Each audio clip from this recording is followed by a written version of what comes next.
thought that help was here. But it was my own reassurance bouncing round 100,000 times in my own ecosphere. If every time you speak you keep it off the record, consequently you can keep your record clear. And if you mute the speech that shakes your frail beliefs, you only seek to insulate your image and continue down the stream in the direction clout and credit steers. Directly from your mouth into am I the asshole Reddit's ears. Directly back into the greasy pockets of some Gates Foundation financiers. And then directly back into the frantic final thoughts of early trial Neuralink volunteers, staring at the numb and mumbling vacancies where recently had been their peers. Half of whom are glitching with the memory stuck on pause, and half have zero fucking clue just who they are or why they're here. It's been said that fear is all we have to fear, but that was back before the basosphere condenser came along, distilling concentrated fear that's diamond pure, crystal clear, oppressor strong, and woven into every single article you read and song they let you hear. And then Elon heard that Jeff enhanced our fears by 86%, and he said, hold my beer. And not a single sheep among the herd would turn their head or say a word, cause they were all too busy begging for the shears, begging for the muzzle, happy just to guzzle, feed, and watch a screen for all their years. Man, to each his own, can't afford a home, but they'll let you have your cozy little ecosphere, where there among your own devices you can break the seventh seal, overthrow the oracles and slay the seer. All the tomes were burned and all the lips were seared. Shut your eyes and all our lives just disappear. Now blink them twice. Welcome to your ecosphere.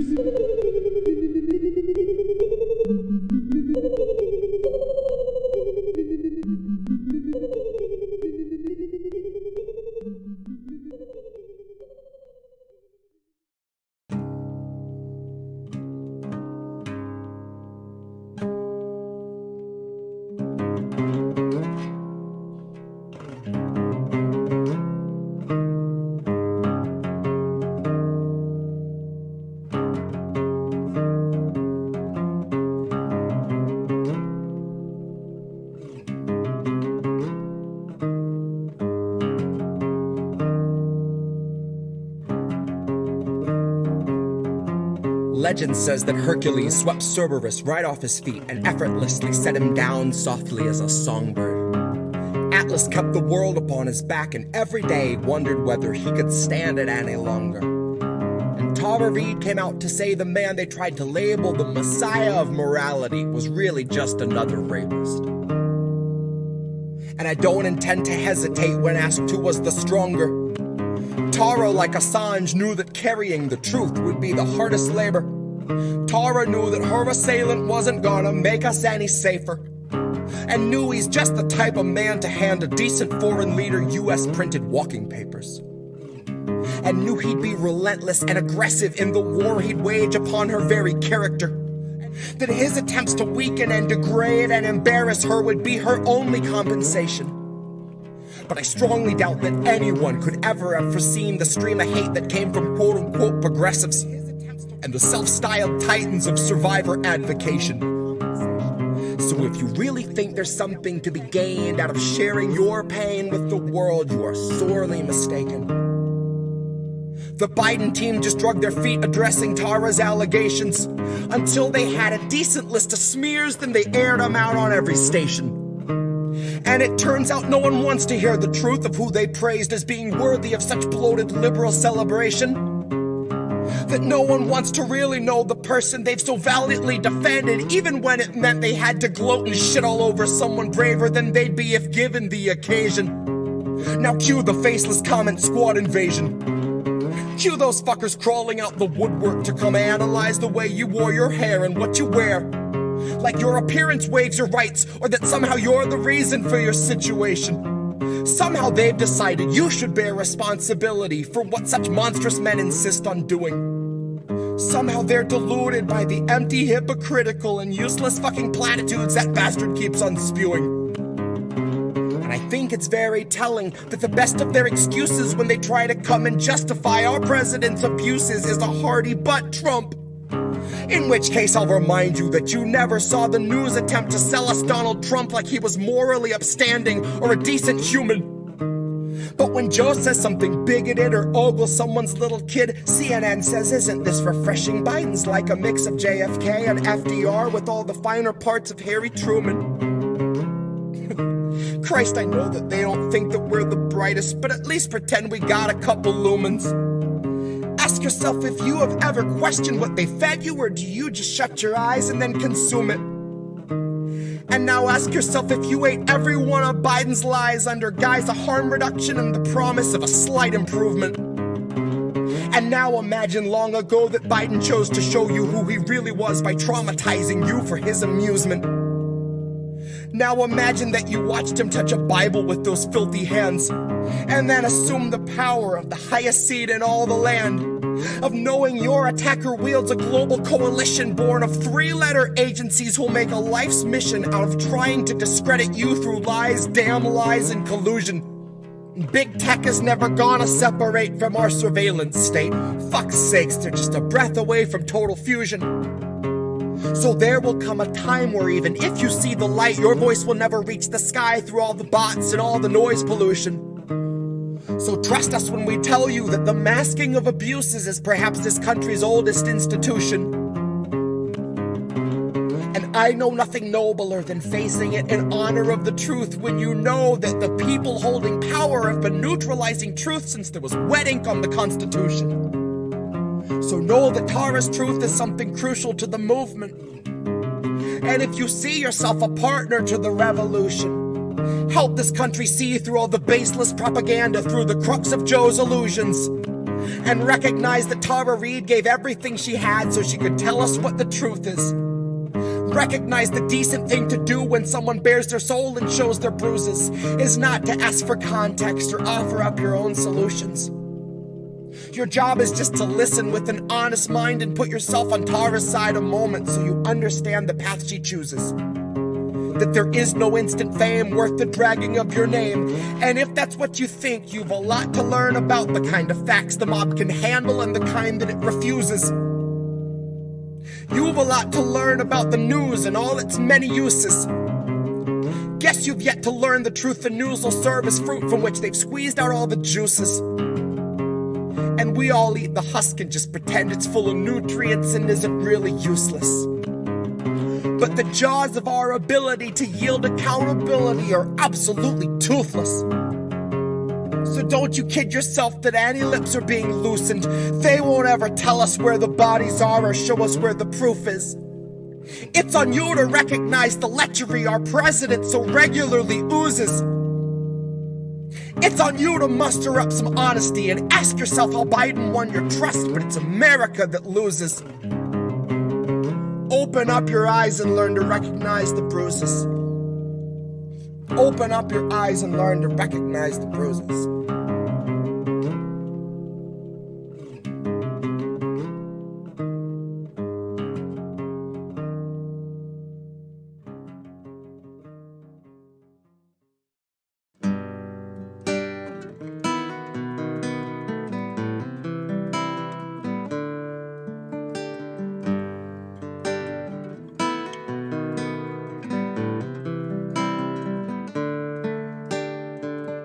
They'll gladly pay you by the hour for a minute or so, so you can sign off on the towers where they'll piss on your home. And if you feel like you're just powerless to answer them no, it's 'cause you are.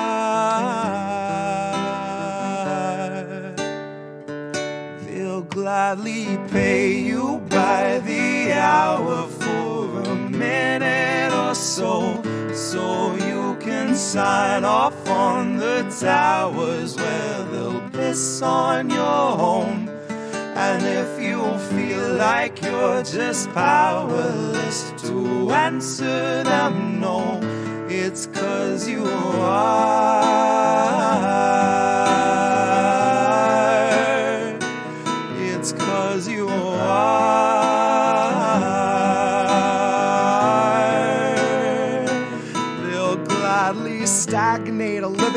cage, snap the chains, bury it. Labor slaves in rusty cages dragged behind a chariot, led by Mr. Racial Jungle, Joseph R. Iscariot, fighting over scraps as they barrage us all with variants and BuzzFeed clickbait, straight until we're paralyzed, trying to distract us from the concentration camps that Joe had swore he'd close but only chose to amplify, where they got 50-something kids in cages made for 5 to occupy. And no, she hasn't seen the camps, but Harris swears they're paradise. She tells us the facilities are safe, and that right down to the women, they are regularly sterilized. Then she throws her head back and she proceeds to laugh, that sort of heartless cackle you'd expect from someone working steadfastly on behalf of the virus and a Congress full of parasites. And where was I? I was busy cashing every blue check, demonstrating plainly all the narratives expected from the verified. I was busy breeding verbal leeches by the terabyte. Train them to exsanguinate the wealthy while they sleep at night. Bleed the oil barons dry and barren. Say they showed us how to share and now we share alike. Tell them I contracted rabies from a feral mic. Now I'm just another species losing sleep to noise pollution and these glaring lights. Forced to change its habits and adapt to just survive. But now it's safe to say that some of us are thriving in the moment, throwing shit on presidential homes beneath the Paris skies. So if you feel like you're just powerless, I guess you bought the lie. But I can tell they're petrified of our collective might, 'cause I can hear those gentrifiers weeping at the sight of our collective rights. And I only can imagine the intensifying fear of knowing revolution's near, and all that's left to do is simply wallow in the thick anticipation of a rabid bite. And baby, one day you can ask your leaders just what that was like before you grab a slice. So if you think you're powerless, allow me now to change your mind. Honey, if you think you're powerless, allow me now to change your mind. See, they'll pay you hourly, tax them each apart, and build a shining tower out of loopholes and cards, and tell you that you're powerless to keep you in the dark, because you aren't, because we aren't. You see, they'll pay you hourly, tax them each apart, and make you build a shining tower out of loopholes and cards, where they'll tell you that you're powerless to keep you in the dark, because you aren't, because we aren't.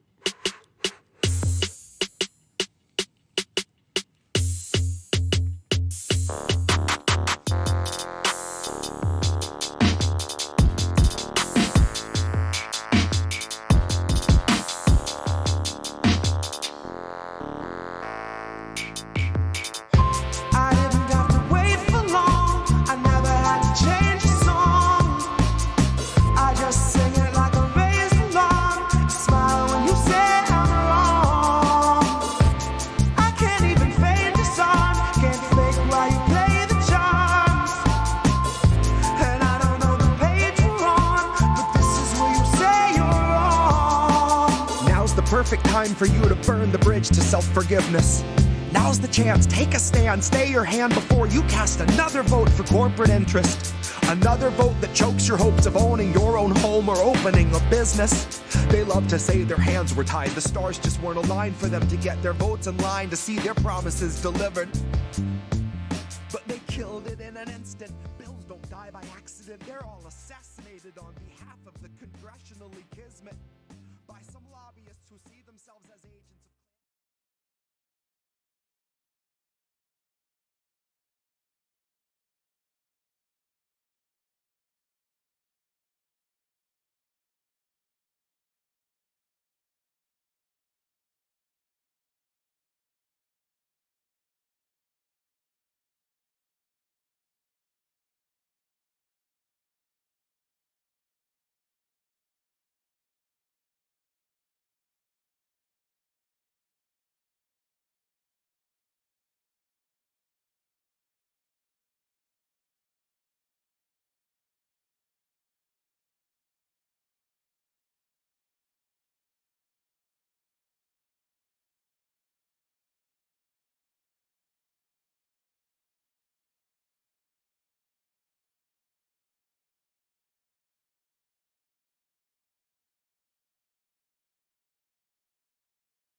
everyone, to the Politics of Survival. I'm your host, Tara Reade, and I am really happy to be here tonight. I want to do kind of a little FYI to my audience.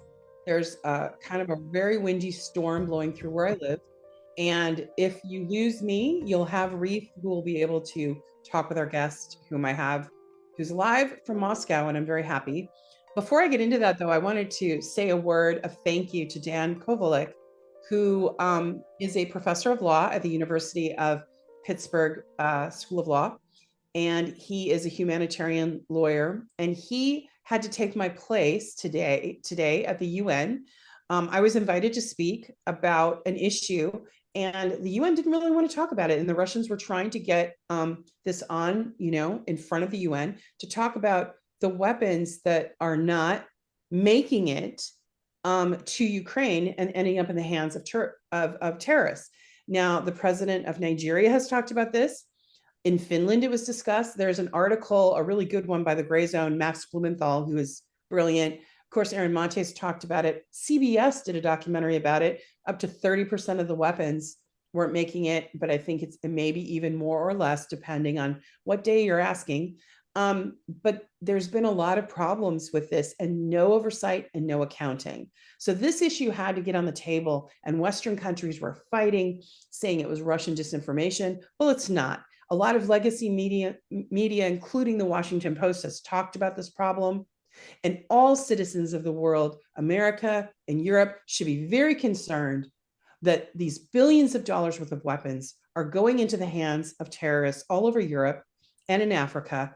And, what are we doing? And Ukraine is not doing the proper paperwork, is what's being shown by some of the legacy media's reporting.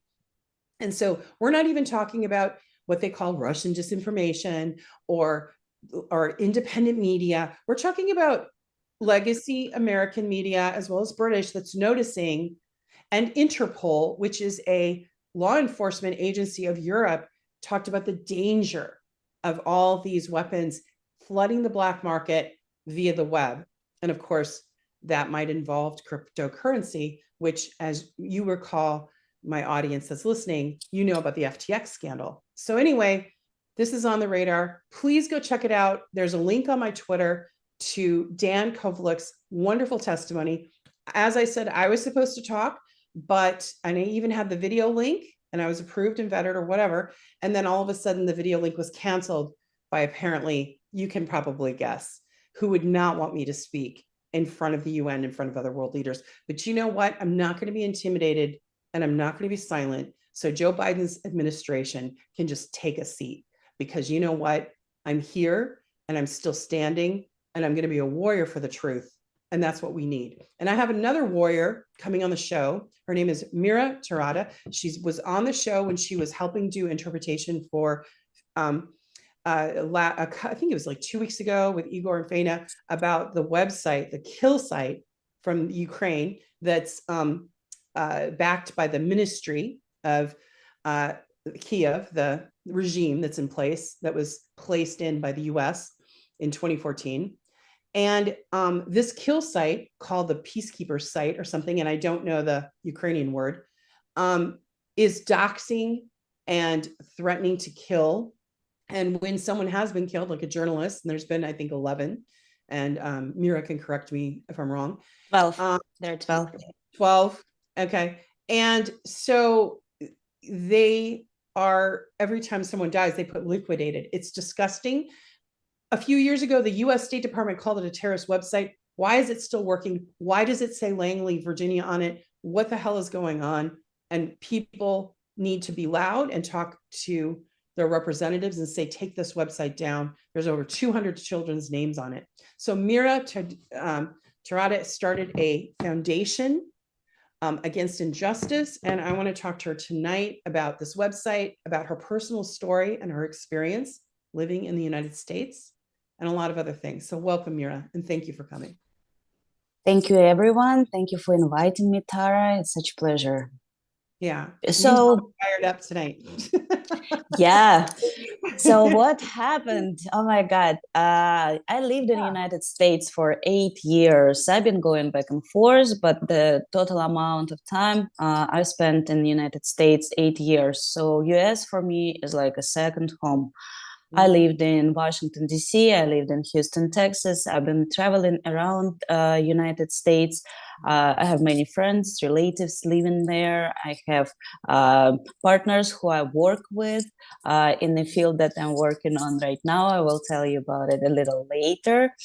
And while I was in the United States, I got married. I got married to American citizen, and he was originally from Asian country, and so he had Asian mentality. And later on in 2018, I've been traveling to Europe, and I was traveling to Spain, Madrid, and I got arrested in Finland, in Helsinki, where I had a layover.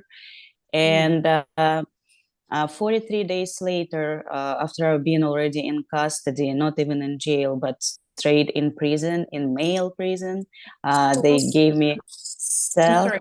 Could you go back for our audience? Why were you arrested? 43 days later, I found out that Washington Interpol issued an arrest warrant for me. And I was accused of conspiracy on drug something. And then 4 days later, after my arrest, there was another arrest warrant issued, as I found out later, conspiracy on money laundering.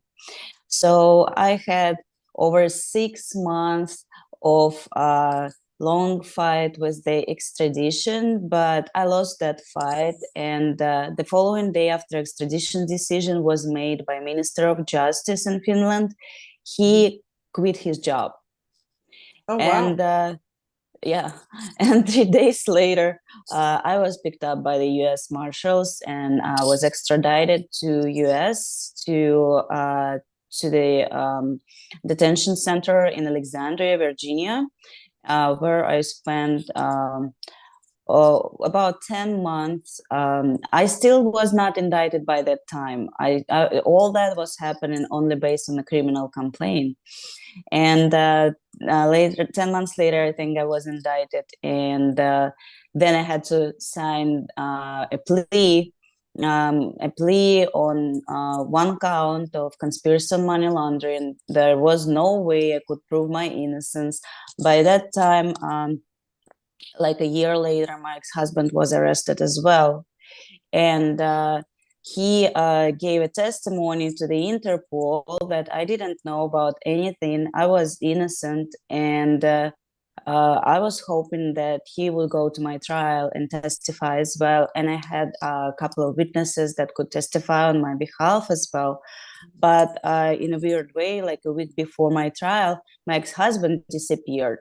He was supposed to be transferred. He didn't waive the he did waive extradition, so he was about to arrive to United States before my trial. And then all of a sudden, the people that were helping me from outside, they couldn't find him in the Czech Republic, where the jail that he was held in. And he did not arrive according to our information to the US, but actually he did arrive. He was held in the same jail and he was hidden. And as soon as I signed the plea guilty, the following day his information appeared in jail. Same jail, just like a floor above me. And it was a long story because I ordered us keep separate because it was very difficult marriage. I was terribly abused, not only in a way of just as you would imagine how physical abuse would be, like he would push you or punch you or slap you or something like this. He was torturing me. Like he had Japanese roots, So he would do the weirdest stuff, like he would tie my wrists and ankles with the zip tie locks. And he would leave me on a tile floor in the kitchen like this, like just tied up. And he would say, like, you have 20 or 30 minutes to get out. And like, you, I don't know if you know, but the longer you try to get to take them off, then more tight they become on your wrist. So like it will cut my wrist, still blood. And then like, and he would say like, you have 20 or 30 minutes. And he say, if you won't do this, you will be punished. And then he comes back to the kitchen with like knife like this. And I remember he sat behind, like he set me on the floor and sat behind me and hugged me with his knees, you know, from behind. And like he put the knife to my body. And I thought that he would stab me in that moment, you know, but he did not. Then he just cut off the ziploc. And then like he would tase me in the car when the car is locked. So like I was able to just drag twice the handle in the car door, and I fell out of the car when car was moving just because I didn't want to be tased no more, you know. And he would do just weird stuff like that, like a clear torture, you know. And he looked like he was getting pleasure from this. So I don't know, his eyes looked just crazy. And he knew that he had a great like behavior issues. He even took classes. It's officially on his record in the United States that he tried to change, you know. And was like when he was making this little tries to these changes, I believed him that he wanted to change, you know. And I remained staying with him. And like this is issue of many victims of domestic violence, that we kind of depend, I guess it's codependency in a way, to the person who abuses us, who tortures They call it us. Stockholm syndrome. Yeah. You start. It is, yes. And one day, with his aggression issues, he wanted to shoot somebody, and he ran to get it. Was happening at the apartments where we lived at that time. And he ran into the bedroom to get a gun, and I ran after. Like he said, like, I'll kill him. And he ran to the bedroom, and I ran after him, and I met him already at the door entrance when he was holding the gun. And I started trying to grab his arms to stop him, and then he shot me. And I ended up in a Memorial Hermann Hospital. Actually, I ended up in some other hospital. I don't remember which one was that, but they could not do the surgery there, so they transferred me to the Memorial Hermann Hospital, where like they did all kind of stuff, and Where were you shot? saved me. Leg, like the bullet came to the door and ricocheted from the door into my leg, and it crushed the bone. So it was terrible healing process. It took a very long time. I was first in a wheelchair. They said I would never be able to walk again, but then I was pushing, you know. I could not just be agree. It was in 2015, so it was like what, 7 years ago. At that time I was 27. I couldn't agree be on a wheelchair at 27, you know. And so I was pushing myself, and then like I moved slowly to the walker, and then to the cane, you know. And then like I was making my first baby steps around the coffee table. I still remember how painful it was. 2 steps, I break all in sweat, you know, because it was so difficult. I had to learn how to walk again. And anyhow, when I was already in jail, so I couldn't leave him, you know. Like like at first when we lived in the United States, he wouldn't let me go. He would keep my passport. My cell phone would work only from Wi-Fi. So if I would be outside, my phone doesn't work. I didn't have any pocket money. He wouldn't let me to go anywhere on my own. It would be either him, either someone around me. Like he would lock me in the house and things like that. And then when I was able to physically separate from him, I left to Russia, but he called me and he convinced me that he wants to come to Russia and save our marriage and things will be different. And of course, I don't know, is probably many women. I believed him again, and I let him come to Russia. And again, he's hard, like he tried to change hard, but there's something inside him, some mental issue, that doesn't let him. And I was hoping that medically it could be fixed, but he didn't want to take any medication, But what he did, he would drink, and alcohol just like would make it even worse. And in this case, when he was in Russia, he became like so depressed that he didn't want to work. The culture difference, the language difference. He'd been learning language, but it still was not fast enough as he wanted to. So he became completely dependent from me because I was working at the international IT company. And in this case, I could not, kick him out because I understand that he doesn't have nobody. So it just like, it was so crazy, it was that circle that I could not break. And finally, finally, I guess in a way, because this relationship was going downhill so badly, I mean, the abuse continued in Russia. Like when he came to Russia, like he held himself like for about 1 month, and then everything went back to the same circle. And then he beat up my stepfather, and then later on he would raise his hand on my mother. So things just got completely out of I wouldn't even say call it out of hands. It just went crazy, insane. And I was looking for the ways how to get out of this marriage, but I knew that we need like a physical separation, because it's the only way for the domestic violence victim. Physically separate yourself, to change your phone number so he would not have allowance to you completely. And me and my mom, we went, my stepfather passed away, and that's how we went on that trip.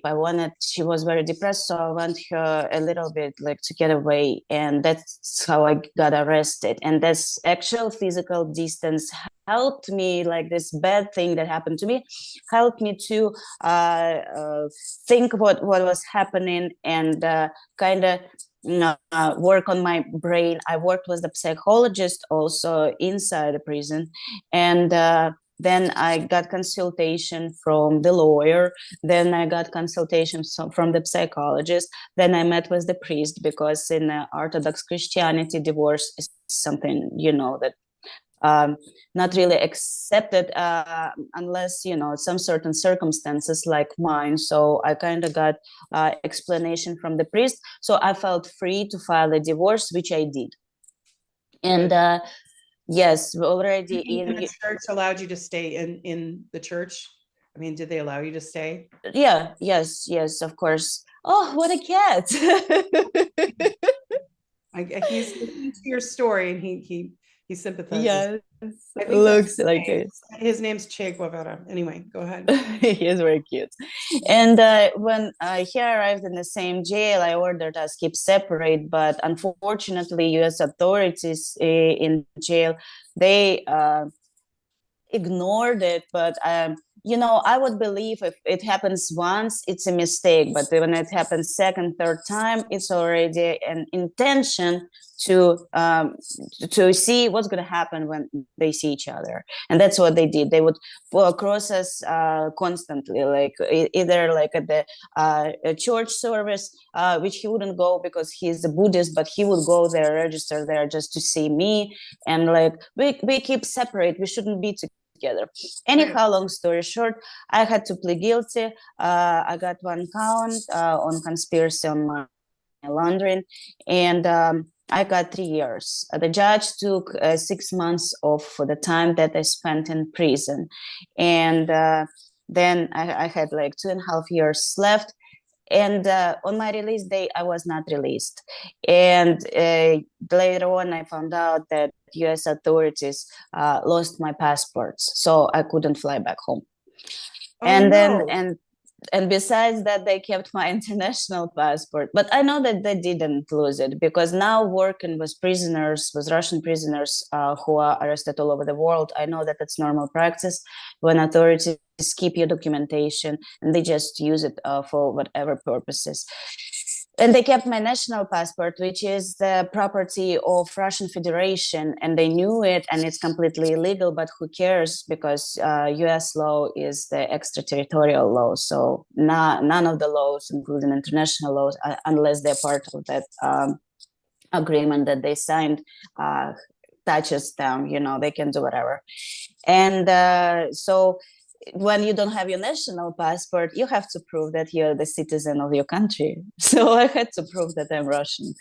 And then they said that I got COVID. And 2 weeks after I was diagnosed with COVID, I had already normal tests, but they did not report that I'm healthy to the ICE in order to prepare my deportation papers. So they kept me extra 4 months. Like without any actual reason. Did the Russian government help you at all, or?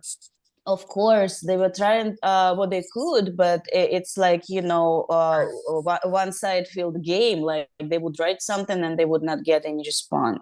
And I had an attorney already at that time, the hired attorney, because before I had court appointed one. This is another hilarious thing. If you're a person who launders money or who conspires to this, you probably do have money. Like in my case, I had court appointed attorney. And I mean, like, it was just ridiculous. Like the whole thing.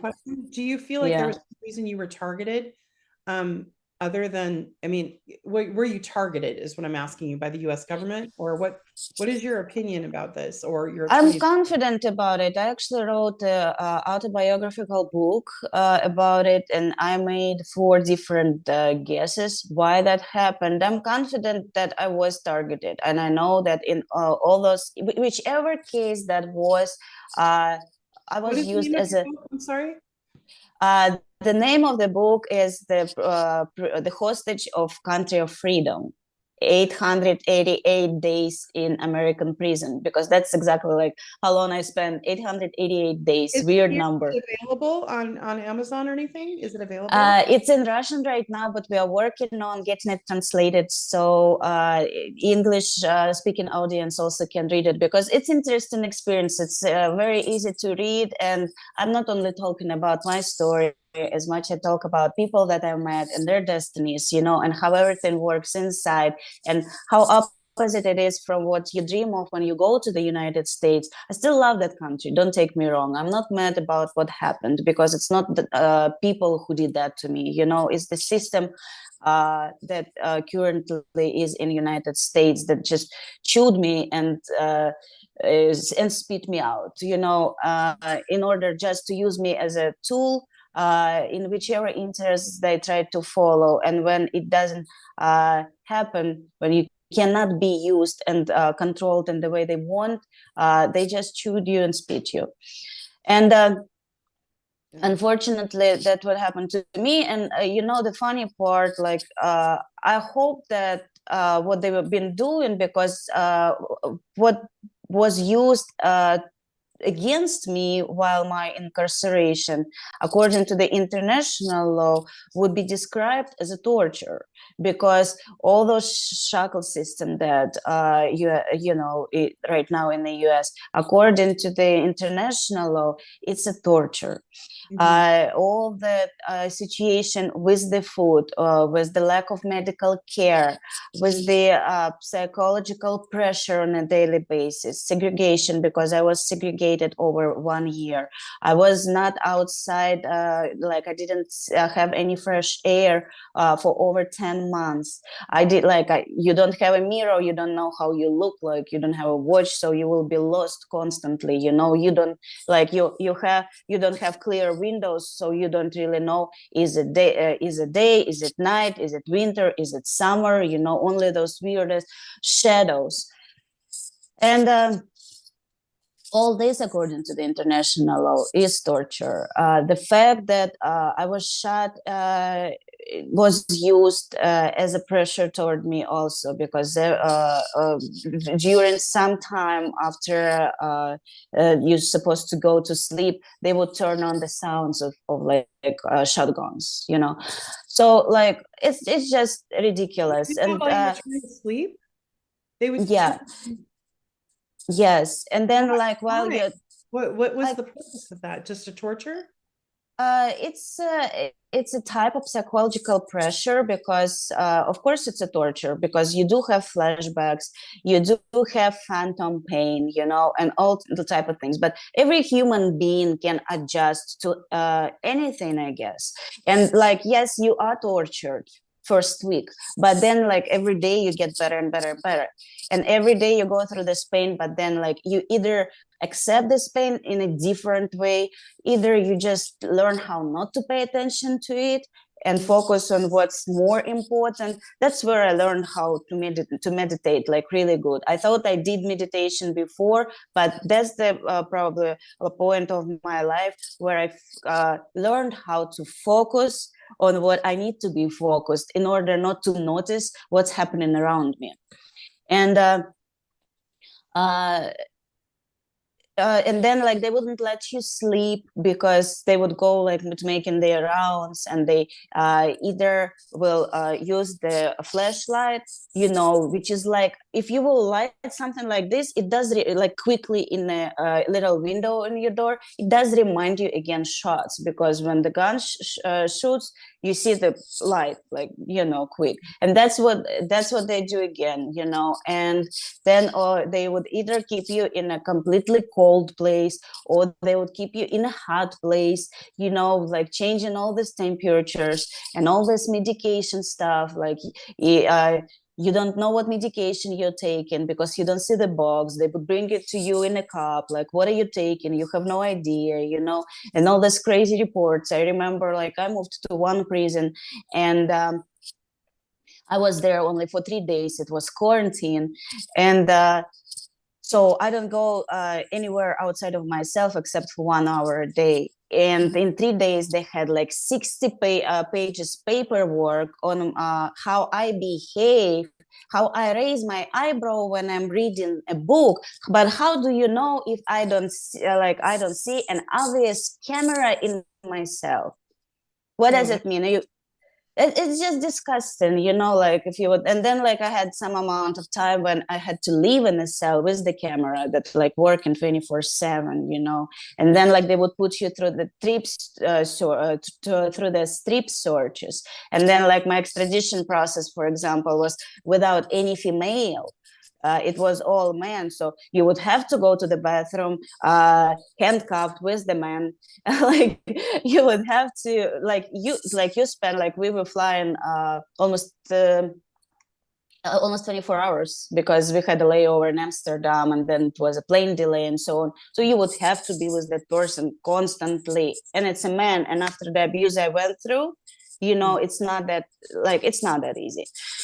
Anyhow, there was a lot. Like I'm writing about some of the stuff in the book. Some of the stuff will go into other parts of art that will be made out of my story. But anyhow, I wrote another book. I'm so sorry that you went through that, Mira. And And especially, you know, being a domestic violence victim, and nobody in the U.S. helped you, and instead they just you know harmed you. And there's so much xenophobia and bigotry here. It is so disgusting. And I actually did try to get help in Texas. Change, you know? I did try to get help in Texas. That day when I fell out of the car and my ex-husband drove away, I was able to get a hold of 911. And when police came, they refused to go into the house because he was in there and he is the resident of the house. And I was an immigrant and Russian. And you know, and that's all. That's all what matters. Oh, Russian got in fight was here. Like, they were even asking if we are legally married, and like, of course, I don't have any paperwork on me, so they didn't even believe the fact that we were officially married. They thought that I am the Russian who came to United States, a gold digger, you know, and got in fight with her boyfriend, and it just ridiculous.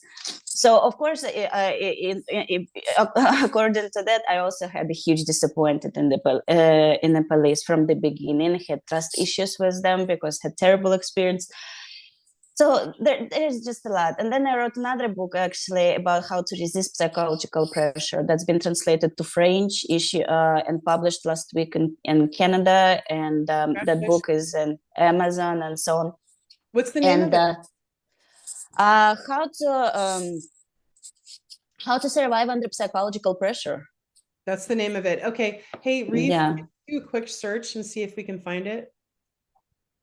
Oh, thank you. Reef is here. And in the background, they're helping. Mira, you have been through so much. So you made it back to Russia.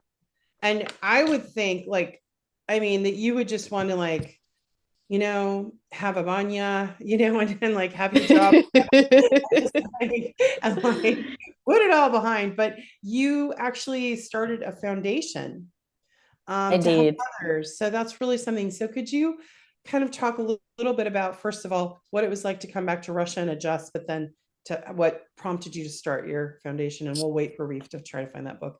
And if he can't find it, we'll try to get a link another time. Yeah. And so what happened was not only the Russian government was helping to come to get me back home, but there were also human rights organizations that were helping me. And when I came back, there was one person, right, who was helping me. There were many, but one particular person was also helping me. His name is Maxim Shugaley. He used to be a hostage in Libya, in Tripoli, a prison called Mitiga, the terrorist prison. And they held him there for a year and a half without any charges or anything, and as a hostage, him and his interpreter. It's a very famous story. And when he got released and came back to Russia, he headed the foundation too. And my mother approached him, asking him for help. And he was one of the people who was helping me. And when I came back, he picked me up at the airport. And he explained to me, if I will not jump on work right now, I might go into so much depression that it will be very difficult later on to be able, you just will drown into your thoughts and and then analyzing what happened to you. And I did what he suggested. He helped me a lot to get through this situation. And then I did not founded this foundation. This foundation was founded in March before my release. I was released in May. But when I came back, I was offered to head this foundation, and I accepted the offer. We did the series. Before that, we did a series of interviews. I can send it to you. It has like 10 parts where documentaries where I tell about what happened to me in the American prison and in the whole case. So I could give you the links, and if it's interesting for the audience, they could watch it as well. Yeah, he's got the links up right now. So Reef does for the audience, as you can. Okay. See it on your thing, but he's got them up. Okay, and so the foundation works worldwide to address the human rights and violations, supports civil activists, supports prisoners, provides legal assistance, provides informational assistance, judicial. We fight against police brutality, political persecution, and all types of repressions all over the world. And that's how I started working against the kill list also, because the girl that we had interview with 2 weeks ago, Faina Sevenkova, she found me on social networks, and she wrote me as my colleague, as my young colleague, as a writer, because she also a writer. She writes books, she writes plays. and we were talking about writing, and then she told me that she is on kill list. And I was like, wait a second. Like, I heard about the skill list. A lot of people that I know are on it, but what does minor do on it? Yeah. And I asked my colleagues, file doing on a kill list. Yeah. and what could she do to get on it? And I asked my colleagues to check if there are any other children. Mm-hmm. So in total, we found 327 children that had opened profiles, because there are also profiles on kill list that are under password. So you cannot really see who is there and what information it hides. And like, I'm really curious about who has those passwords, who can look up that information. I mean, and that's what I was going to say, Mira, is that's not just like with the, I mean, what our audience needs to know is what Mira's talking about. This website doxes people. So it puts out their home address, all their information. We had Faina on last week talking about this, or 2 weeks ago.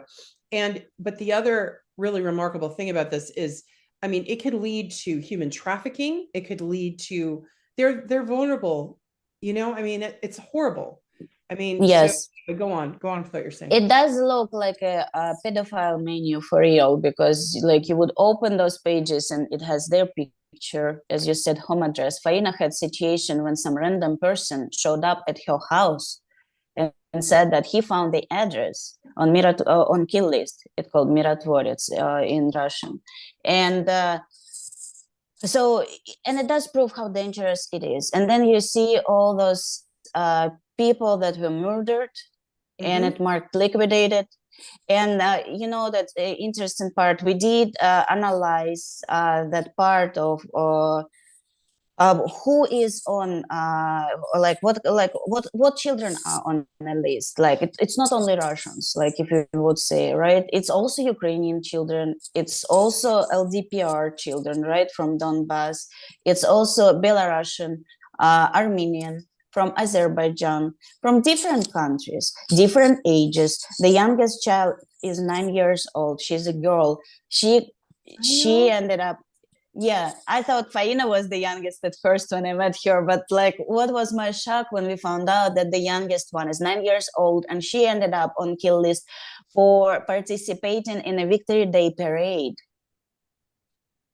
Like what? And some of them ended up there because they went on vacation with their parents to Crimea. That part of Russia currently that Ukraine is trying to get so hard. So whoever would go on vacation, to Crimea may end up there. And like, I'm on that list too. And I got there, like I have many charges that they accused me of, but one of the charges that just kind of cuts my ear all the time I hear those words is humanitarian aggression.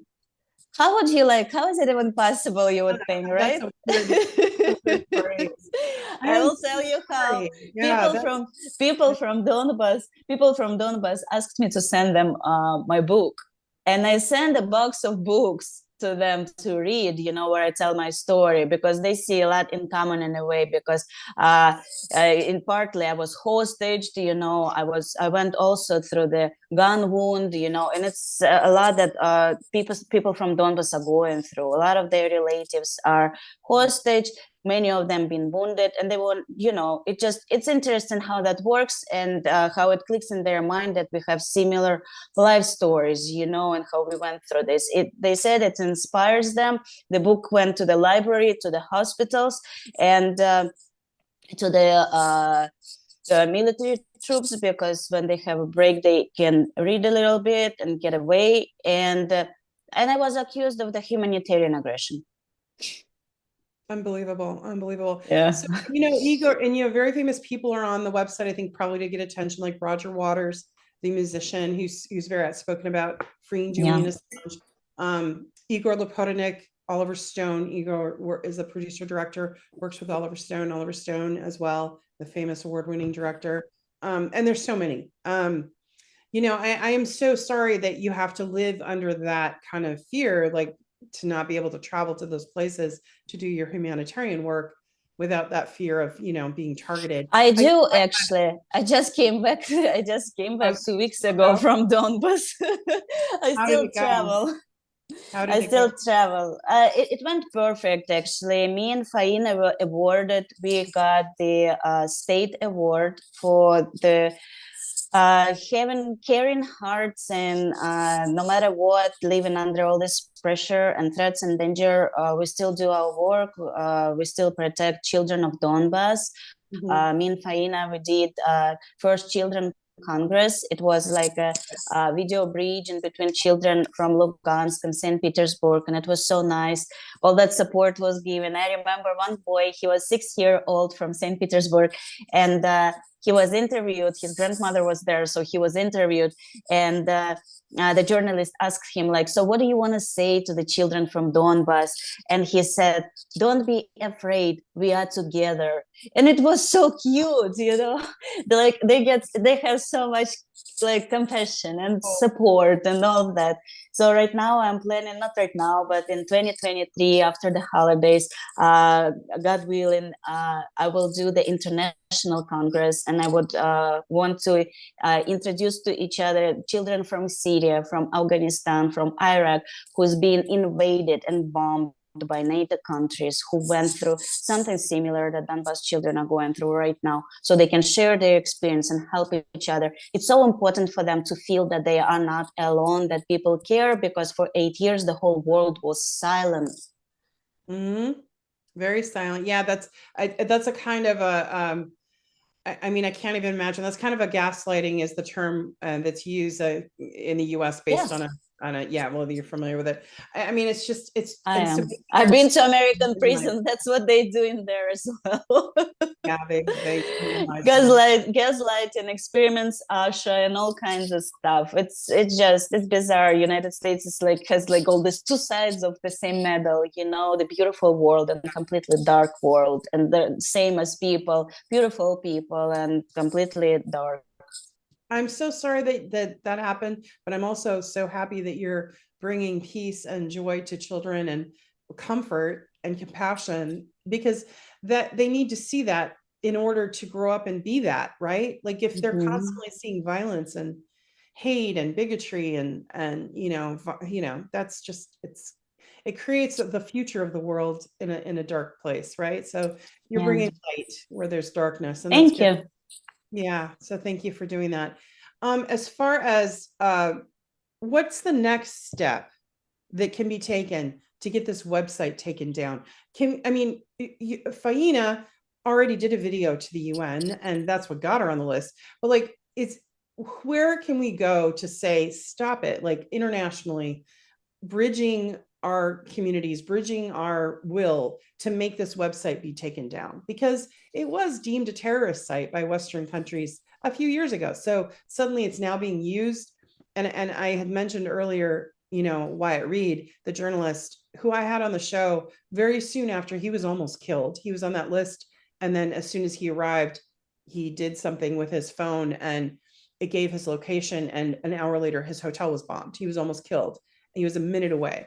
Ava Bartlett almost killed. I mean, and then an RT journalist was almost killed, and his cameraman. I mean, it just keeps happening, and we need the Western countries to listen and take down that website. So what can we do? Well, we took all possible measures. So, of course, right now it's a work of all of us to not let the subject go away as it used to before, because so many times the subject was raised, but by a single person, and single voice in a desert cannot be heard. But we were able, the Foundation to Battle Injustice that I'm head of, we were able to gather different international journalists together. We did the press conference, and now all over the world, people are talking about kill list, and we should not let our voices to be silent again.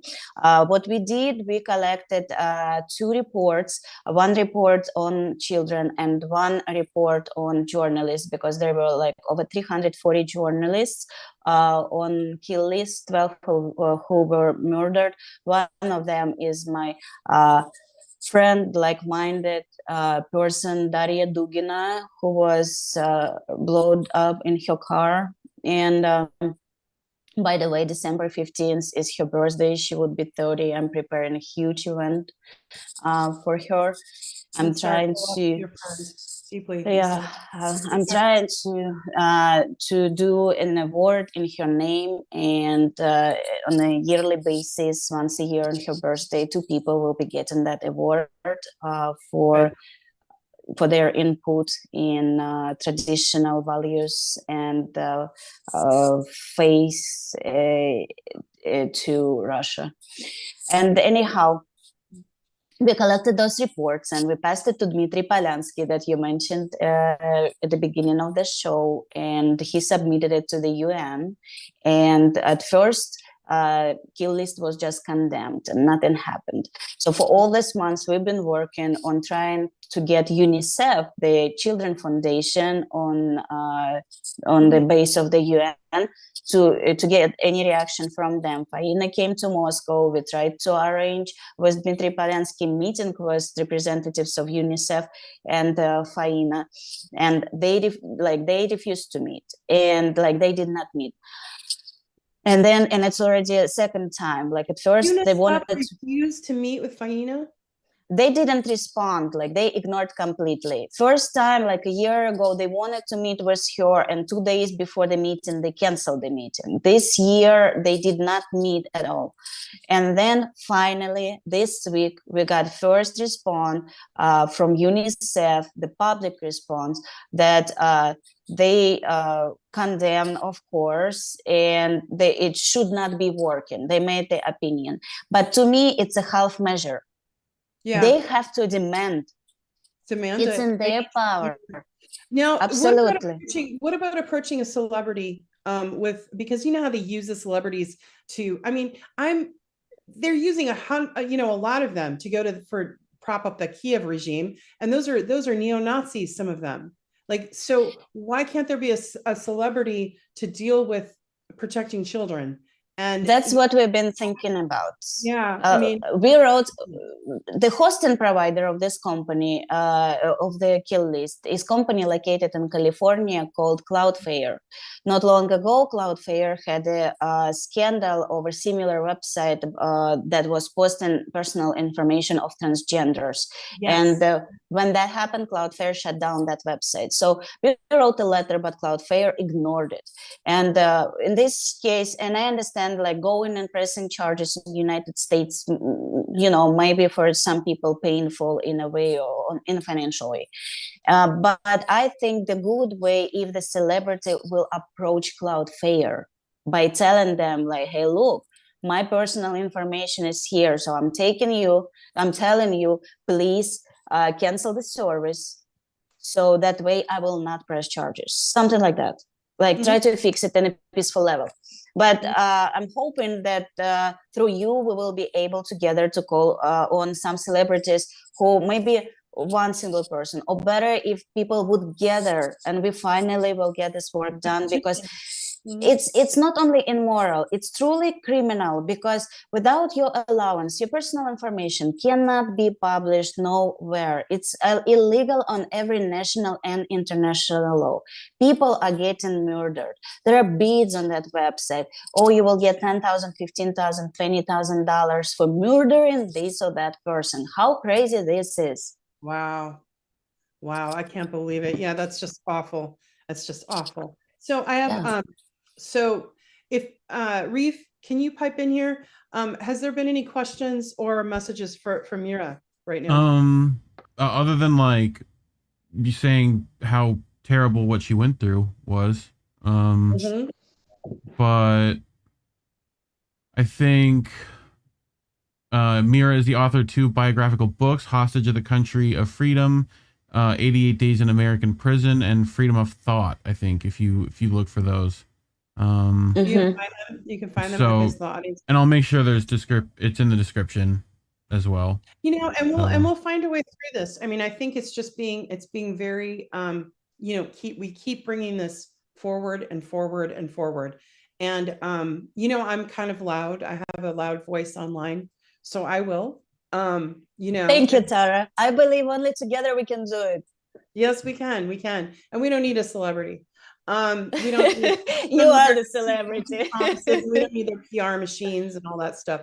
We can do this grassroots, and we can pressure this to happen. Now, has the UN responded at all or allowed you to speak about this to the UN? No. No, let's do that. Let's do that, because you know what? Faina was put on the kill list because of her video message to the UN. So they bear responsibility to protect her. That's an international responsibility. That's a human rights issue. And, you know, so let's talk to the Russian ambassador. Let's talk to the American, you know, that's involved, some of the staff that's involved with the UN. And let's get this done, because it's important. And, you know, Max Blumenthal did a beautiful piece about, you mentioned your organization and talked about you, and also Faina and the video. I've had Faina on my show, but now we need to go to the next level, and we need to get this website shut down. Thank you. So it's important. So it's a priority. So you have my commitment that we'll fight for this. Okay, Mira? Thank you, Tara. Thank you. And thank you for everything, you know, all your strength and for all that you do. Now, is your life, I mean, you have devoted so much time and energy to helping other, you know, survivors, but is your life in a calmer place? Are you finding peace there in Russia? And are you able, you know, now to have that in your life? I am absolutely at peace. I am the peace. I feel totally happy with what I do. I not only run Foundation to Battle Injustice, I also founded another organization that help people all over the world, including women who went through the similar situation, or men, because sometimes men become subject of the abuse. Unfortunately, everyone is different. So I'm absolutely happy. You know, I write in my personal life. I'm also very happy, and I wish everyone to be at peace, to be that peace, and I wish everyone to have faith, hope, not to lose love. I'm not telling love between man and woman. I'm talking about love to every human being, because only by loving other people, you will not get that hate inside yourself. You know, in one certain time, I made this collage in prison and I put it to the window, and it said, "You will not get my hate," because it seemed like everyone was trying just to piss you off, you know, and get you angry, get you emotional, and get you probably more in troubles or something. You know, like the Bible says, in your anger, do not sin. And that's what I was trying to do. And like sometimes if I don't feel for some reason love towards someone, I try to raise it inside me by my deeds. If I will start doing something good to that person, I will fall in love with that person. And if I already love that person, my deeds will be always good. So I think that's the key point of just remain human. That's a beautiful, beautiful way to end the show. And I just want to thank you again for all your bravery, for your foundation. There are links that people can look to find you and to, you know, get a hold of you if they have questions or you know, want to know more. And to my audience, thank you for joining us, all the night owls that stayed up to do so. I appreciate it. I appreciate your support. So does INN, Indie News Network. And I love my team, Indie, Greg, and Reef. Thank you. And Greg does the artwork. So the beautiful thumbnail that you saw is by Mad Crab. You can find him on Twitter. So you can find Mira. Mira, do you have a public channel on Telegram by chance? I do. What's the name of it? Voice of Rightness. Voice of Rightness. Okay, you can find it on there. And is it in Russian or English or both? It's in English. It's t.me// and then Voice of Rightness, or you can just type my name, Mira Terada, by English words, and you will find me as well. Good. All right, everyone. Thank you so much. Mira, you got to come back because we have to hear more, and we have to do some work with this website getting shut down. And you know, we're approaching the holiday season, and my heart goes out to all the people in Ukraine, all the Russian soldiers, all Ukrainians, all working people in Europe as well, and working people in America that didn't want this proxy war that America and NATO is fighting against Russia via Ukraine. And also just, you know, it's mostly the working people in all these countries that are suffering, right? The civilians and the children. And so in this holiday season, let's all try to love one another and find peace. And let's hope that, you know, our leaders find it in their hearts to talk and discuss and not send more weapons of war. Let's, you know, I think all of us just want peace. So on that note, thank you, INN, and thank you, audience, for tuning in. We'll see you next time. This was The Politics of Survival. Good night.